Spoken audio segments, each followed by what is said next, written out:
Pagdating nila sa Capernaum, lumapit kay Pedro ang mga maniningil ng buwis para sa templo.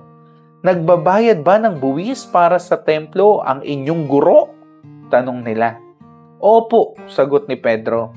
Nang pumasok siya sa bahay, tinanong siya ni Jesus, ano sa palagay mo, Simon? Sino ang dapat magbayad ng buwis sa hari ng isang bansa? Ang mga mamamayan ba o ang mga dayuhan? Ang mga dayuhan po, tugon ni Pedro. Sinabi ni Jesus, kung gayon, hindi dapat magbayad ang mga mamamayan. Gayunman, para wala silang masabi sa atin, pumunta ka sa lawa at mamingwit ka. Kunin mo ang unang isdang mahuli mo. Ibuka mo ang bibig niyon at may makikita kang isang malaking salaping pilak.